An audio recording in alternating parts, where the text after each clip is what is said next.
So there's lots to get to. Let's get to it first. We have to start with Trump. We have to start in the United States of America talking about this guilty verdict, because fundamentally, if 2020 and the theft of the 2020 election don't get fixed in the United States, then we are going to be subject to these people doing whatever they damn well please with whoever they damn well please. If they can do it to Trump, they can do it to you or me or anybody else. And it doesn't have to be in the States or Canada necessarily, but anywhere in the Western world. The courts are corrupt. It seems like communists are everywhere. It's wild. So I think focusing on Trump at this point in time, after what happened yesterday, makes perfect sense. So we are starting with Michael, or Michelle. Michelle.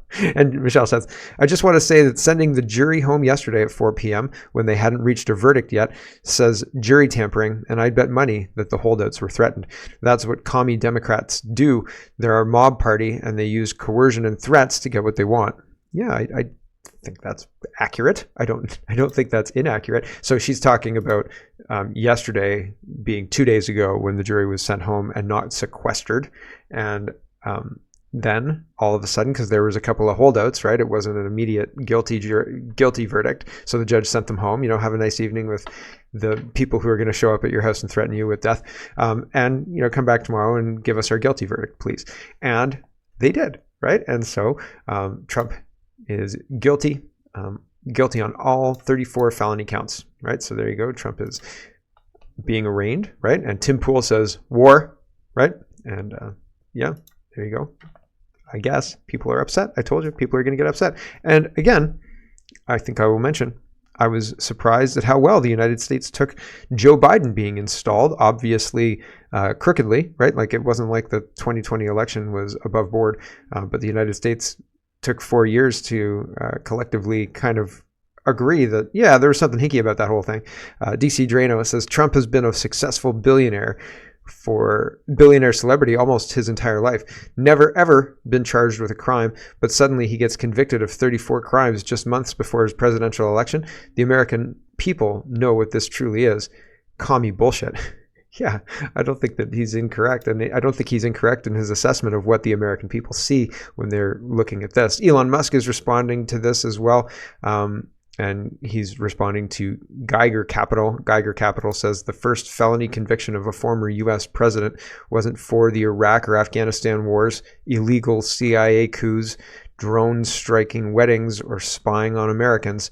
It was because Trump misclassified a $130,000 payment for a porn star's non-disclosure agreement. Tells you everything you need to know. And Elon Musk says, indeed, great damage was done today to the public's faith in the American legal system. If a former president can be criminally convicted over such a trivial matter, motivated by politics rather than justice, then anyone is at risk of a similar fate. Yeah, if they don't like you, they will target you and then scour your entire life to find a crime and then charge you with it. And it doesn't matter if it's a crime, doesn't matter if you're even guilty of it. Trump War Room says, well, this is an exchange on Fox News talking about a record-breaking day for fundraising for the Trump campaign. Here we go. I heard you guys broke the internet today with donations. We did. DonaldJTrump.com. Everybody is going. There were so many hits to the website. Within about 2 or 3 minutes, it crashed out. But it's back up and running. No one's going to stop us. No one's going to slow us down. Jesse, I just came from Trump Tower with President Trump. There's nobody who is more defiant and who's going to be out there fighting all the way through. And I have a message for these crooked Democrats who think they got away with one today. The real verdict is going to be November 5th. I heard you So the real verdict is going guys broke. The real verdict is November 5th is kind of a theme because that's the election, right? So that's after the election. And what happens if they steal it? Fletch says, new Trump. And so here's Trump posting on Truth Social. Press conference tomorrow morning at 11 a.m. Trump Tower Atrium, MAGA 2024. So right now it's 8:30 a.m. So I don't even have a whisper of an idea of what might be going on with Trump, but it's very, very interesting. Here is Fletch's post. New Trump, this is going to be good. No gag order. And because the judge removed the gag order after after him being found guilty, or maybe before him being found guilty. There was a whole back and forth, and they removed that. Anyway, you're witnessing the greatest coordinated disinformation campaign to ever be launched against the American people. Information warfare, infiltration versus invasion, insurgency, irregular warfare, efforts to regain power. So it's interesting. There's certainly something going on. We'll see. If there ever was a time for Trump to hit back, if there ever was a time for, now it's time to really start playing whatever game you're going to play, now would be it. Dr. Joseph says, Trump's meeting with the probation officers already set. No real question which way this is going. So this is before the verdict came out. As I've said, Merchan's goal is setting probationary terms which chill Trump's free speech through the campaign season. This is why sentencing was set just before the RNC. And then Frank said they're going to try something foolish like house arrest. Trump will still win in November. So are they going to put him under house arrest? Are they going to put him on probation? Are they going to try and actually, throw him into Rikers? Like what? I was making the joke yesterday, but I don't see it. Right? Like it doesn't seem. It seems so unlikely that we're doing, the bad guys showing up to take Voldemort to Azkaban, and Voldemort says, "Oh, I don't think that's going to happen." It's crazy, but weird. We all watched the movie, right? I wonder who's going to win, right? So, Attorney General Ken Paxton from Texas says, from the beginning of this sham trial, I stood by President Trump and my support for him is stronger than ever. As Attorney General of Texas, I will unleash every tool at my disposal to fight this blatant corruption and political persecution spewing from New York and the Biden administration. So yeah, very interesting. Everybody seems to be on board. So that's kind of what I mean about him. I don't actually think Trump is going to get out a magic wand and use a phoenix to disappear from the Ministry of Magic. That's not what I'm saying. I'm saying that I think he's going to use assets, allies, and his power to make sure the things that he wants comes to fruition rather than the things that his enemies want come to fruition, right? And that includes people like the Attorney General of Texas. There are going to be people who push back. There are going to be people who recognize the danger in what's been done in New York, and they're going to push back to make sure this gets, quote, fixed, right? And not to say that it's not up to Trump to fix it. Trump exposed the rot. Trump exposed how far they'd go to remove him. And in doing so, they'd completely betray everything they stand for, right? If they stand for truth and liberty and the American way and all the Constitution at all, then they wouldn't have done what they've done. But they did do that. And so they don't hold those things, those ideals in high regard, right? And so Trump exposed them and nothing could stop it because not to say that he knew it, but he guessed. And so he put himself in the situation where he would expose them, and it exposed them and it made him stronger. So weird, right? But that's how it works. J.D. Vance is responding as well. This decision is a disgrace to the rule of law and our Constitution. And in exposing them, and in him putting himself at risk and in them exposing themselves, now things can move forward. Before, could be denied. Right now, well, the whole world is watching, right? And it's at a level that can't be ignored. Probably. We're goldfish, so maybe it will be ignored. I mean, we've ignored more. We've ignored wars, like the Afghanistan war. Just forget about that 20 years later, right? The Iraqi war, all sorts of things. Banks collapsing? Let's go shopping. You taking the credit card? You bet, right? Like, we've ignored a lot. So not to say we can't ignore it, but it would be very difficult for attorneys generals and other people who understand the law to ignore what's going on. So we'll see how that plays out. J.D. Vance is responding as well. He says this decision is a disgrace to the rule of law and our Constitution. Dems invented a felony to get Trump with the help of a Soros-funded prosecutor and a Biden donor judge who rigged the entire case to get this outcome. This isn't justice. It's election interference. But what if Trump wanted this the whole time? What if Trump guessed this the whole time? This was exactly what he thought was going to happen, right? What if, right? Interesting. So 3D chess. Rand Paul says, how long can our republic survive once partisans have taken over the judicial process? This verdict will tragically undermine Americans' confidence in impartial justice. A sad day for America. What happens when your court systems are garbage, right? When justice isn't justice anymore, then people lose faith and they start taking justice into their own hands. And so that's not good, right? You need a justice system that people trust. And less people trust the Canadian one because it's a farce, and less people trust the American one because of things like that. Speaker Mike Johnson. And people are not happy with Mike Johnson for a whole bunch of different reasons, right? Ukraine funding, all sorts of reasons. They don't like Mike Johnson. Mike Johnson weighs in on this, and people are like, yeah, Mike Johnson. So I just thought I'd show you.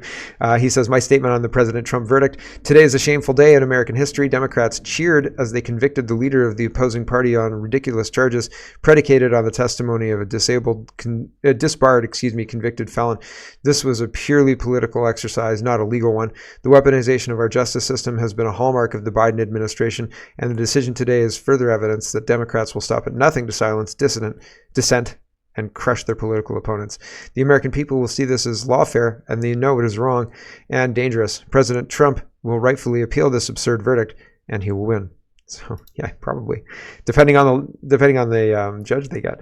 Matt Walsh is responding to a former president and current presidential candidate was just convicted of 34 felony charges by a jury of his political opponents during an election year based on a novel legal theory, where the underlying alleged crime was never clearly explained and without requiring the jury to even reach a unanimous conclusion about it. This was the very definition of a show trial. Yeah, they wanted the conviction, and they got it, because they were going to get it by hook or by crook.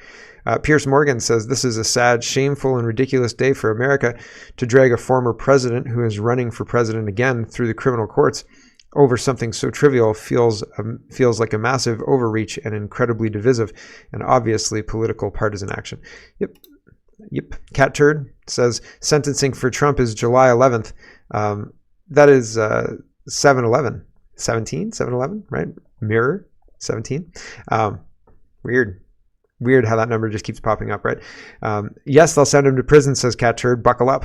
And Sean says, with armed Secret Service agents, what a shit show. Civil war is looming for you guys. I don't know. I mean, that would be one heck of a YouTube show, right? Like Secret Service behind behind bars, right? President behind bars. Da, da, da. It's like Oz, but with Trump becoming the king of the prison. I mean, like not the king, but like kind of the king.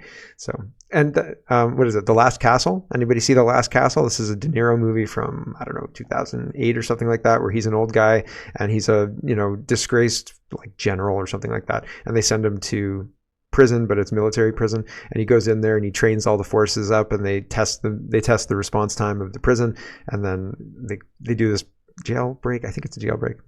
Due for a rewatch. It was pretty good, but interesting. Like his status was so much higher than the warden's status that everybody in the prison just listened to him because he was that much better, right?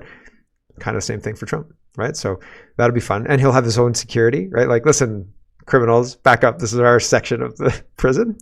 Would they just build like a prison for Trump? Does that make any sense? You just put him in Mar-a-Lago, right? Like, you're sentenced to stay at Mar-a-Lago. Yeah. Okay. Done. Next. All right. No, you can't do this to me. Okay. Cat Turd says, Dear Republican Party, I don't want to hear another damn word about Ukraine or Israel or Gaza or Taiwan. I don't want to hear another damn word about any other country except the United States of America. You America last war pigs. The fascist Democrat Party has completely destroyed our country from within. We have a wide open border, and they're shitting on the Constitution, while you spineless coward losers get rich on insider trading, rage tweet, and talk about your principles.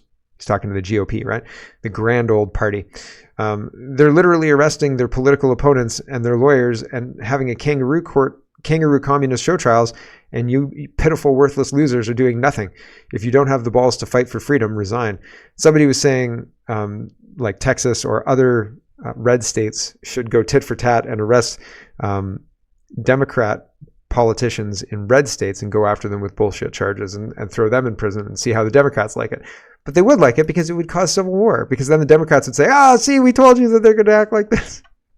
Even though it's in response to the Democrats acting like that, right? Here's gov.exe. He says, the liberals think Trump is a criminal. Justin Trudeau gave top secret information to the bioterror arm of the Chinese military in exchange for a 2021 election win. He colluded with the Chinese military. Trudeau is far more corrupt than Donald Trump. Trudeau is a traitor. Yeah, I think that's probably pretty accurate, right? That's a pretty accurate tweet right there, I think. Mega War Room says, Joe Biden and the Democrats don't get to use a sham trial to decide an election. The only verdict that matters is at the ballot box on November 5th. Vote Trump. So this is a 2-minute. It's a 2-minute ad. There's another ad they're both pretty good. High energy is probably the right word. We'll listen to this one. It's 2 minutes long. It's very American politics. Like it is, but it sends a very interesting message. Here we go. Thank you for joining us here today. Earlier this afternoon, Donald Trump was arraigned by a Manhattan grand jury on 34 felony counts. This case is an abomination. You know, it's obviously political. 7 years to try to come up with this case. They're just wrong on the law. The only crime that Donald Trump is being prosecuted for is the crime of running for president. Political persecution at the highest level. They've quite frankly given up on trying to beat him at the polls. Either going to steal it or stop it by law firm. A Democrat prosecutor elected on a Get Trump platform. What's going on here is a disgusting disgrace. It is war on Trump, it is war on the Republican Party, and it is a war on the Republic. This case is the weakest case I've seen in 60 years of teaching, practicing, and writing about criminal law. And I doubt the New York indictment would have been brought against a defendant whose name was not Donald Trump. This judge, I mean, you don't need a prosecutor if you have a judge like this. This judge is not on the level. It's a terrible case, but the judge has been pretty much a rubber stamp on everything that Bragg has wanted to do. They're perverting the system of justice. You know, that's where the danger lies. The corruption and subversion of our institutions by the left. This is the Democrats' entire strategy, to confine President Trump to a dirty criminal courtroom and keep him off the campaign trail where he can bring his winning message to voters across this country. New York has become a legal banana republic. They are so determined to get Donald Trump. Look, convicting Donald Trump, that's all they have. I think they have no cards, and they're depending upon Trump getting convicted. That Trump train doesn't show any signs of slowing down. The only verdict that matters is the verdict at the ballot box.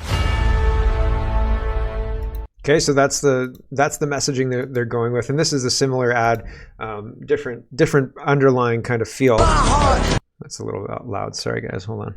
It was. I even turned it down for the other one, but.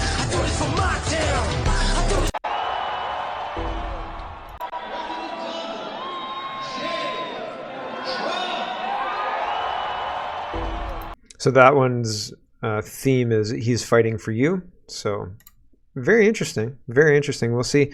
On the left, they're going to frame it as people who are supporting a criminal.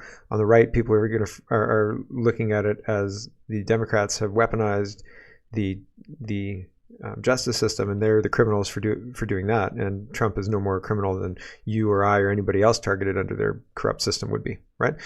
So pretty wild stuff. I think it's incredible. I think it does have an impact on what happens here, and a lot of people watch what's happening in the United States. This is a big deal. It's a big deal. So we'll watch and see.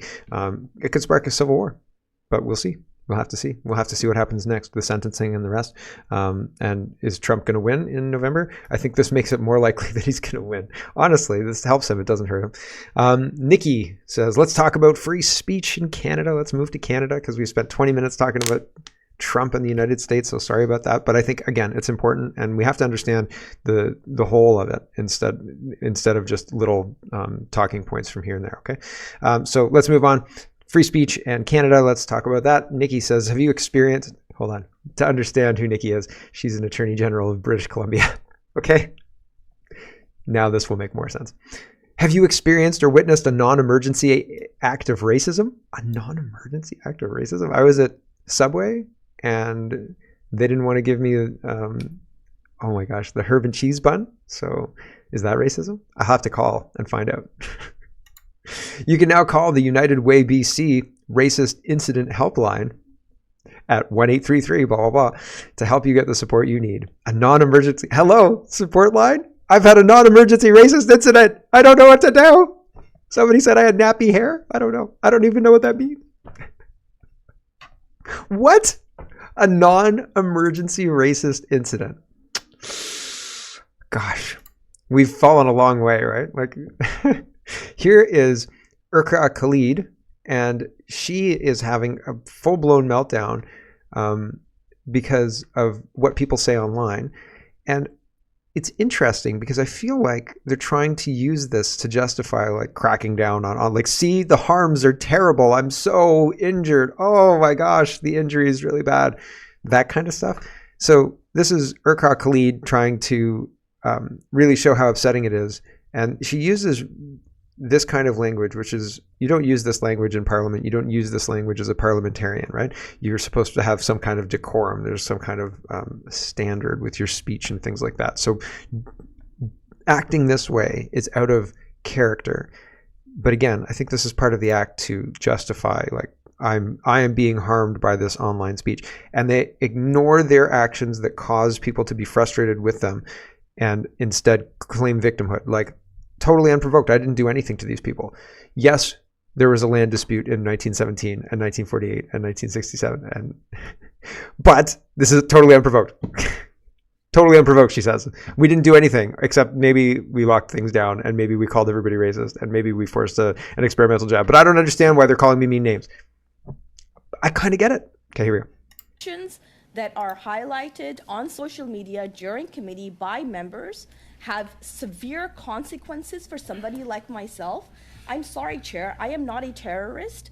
I am not a cunt. I am not the 100 bazillion things that I get called on a daily basis because my colleagues put me in that position, Chair. Can you please stop cutting me off? Point of order, Chair. I am asking for some decorum. I am trying very hard, Chair, to get my viewpoint across here, to raise a very severe concern. Just hang on, Michael. I hear your point of order. So, Ms. Khalid, I'm going to ask. Why am I the only person in this room that keeps getting cut off? Point of order, Chair. I'm not. Ridiculous. It's like having a toddler who's older than the other toddlers and who can speak a lot. And you're like, hold on, stop talking. Hold on a second. Ridiculous. He tells her. He's got a point of order. I'm going to go to Mr. Barrett on a point of order, similarly to what I do with you when you raise a point of order. Okay? And I'm going to ask. When you act like a child, holy smokeronies, right? Like Jeepers Creepers. One of the things, so that's dysfunctional. On purpose. Woke is supposed to be dysfunctional, and it's supposed to be dysfunctional because they can't create a communist revolution in a first world functioning country. So woke is meant to break the system. And then they say, see, the system's broke. We have to bring in this communist thing. Here's James Lindsay to explain it. He says. So that is what woke is really about. It is about opposition against the totality of a well-functioning, prosperous society, a protest even against its platonic form in ideal space. So don't let it get into anybody's head that woke can work. Woke is designed not to work. It is designed to be the opposite of working on purpose, deliberately, as vigorously as possible, so that society disintegrates, is not prosperous, is very much like the third world. Why? Because the liberationists know how to get a communist revolution out of a shithole third world country, and they cannot get one in a prosperous, well-functioning first world country. And it's as simple as that. So that's it. That's all that's going on here. They can't get a communist revolution to take hold in a society where if you get a job, then you get a house and you get a wife and you get invested in life there. Like you want the schools to work because you want your kids to be well educated, to be able to get to work and afford a house and then, move on and have your family and build a life for yourself. That's the whole idea. And if you've got a pathway to that, they can't bring in a communist revolution. So they try and smash it at every single level. Okay. So that's all woke is. That's it. That's all woke is. They're being used because they're idiots. And it's not supposed to work. They're not supposed to be competent. This podcast starts with James Lindsay opining on how incompetent these Harvard students are putting together their encampment. He said they're shitty tents. It's like everything else. Like it looks like somebody else went to Walmart and gave them the tents. Like they didn't have the wherewithal to even go get their own tents. And the care taken with setting it up, the organizational talents, all the things that you would think Harvard students would take into consideration when setting up their tent encampment, it looked like shit, basically. And that's like the first 20 minutes of this podcast. It's a 20-minute podcast. And at the end, he basically says, the reason that they're recruiting incompetent idiots is because if you had competent people, they wouldn't fall for this shit, because they want a pathway to owning a home, owning property, having a stake in all this, blah, blah, blah, blah, blah, having their family and all the rest. And so the reason that they're recruiting these incompetent idiots is because they want to break down the system, because they know how to bring forth a communist revolution in a shithole third world country. So they're trying to third worlditize the West. That's what's going on. And I don't think that he's wrong. And I think that it's an interesting point where, because the same things are happening at our university campuses. Are the university campuses full of idiots who can't put together a campground? Like, honestly, right? You can't figure out. I mean, when the truckers were in Ottawa, they realized that they had problems with trash. They had to keep the sidewalks clean. They had to, like, of snow and things like that. They had to have neighborhood kind of neighborhood commanders or something like that. I can't remember what they called them, but you get my meaning. None of that was happening that I've seen in the encampments. They're just communists running around with their cameras trying to stop other people from recording the idiocy, like the sacred fires that get out of hand and things like that. They're idiots. What the heck's going on? Like, they're supposed to be university students, right? Like, best of the best and all that. Really? What the heck happened, right? They're recruiting idiots. That's why. Hello, everyone. Thanks very much for watching. This is just a short version of a longer show. If you'd like to get the whole show, you can go over to CanadaPoly.com and sign up for a subscription. Just look in the drop-down tab for Shop and Donate and look for subscriptions, and you'll get immediate access to the full show. Love to see you. Thanks for watching, everybody. Have a wonderful, wonderful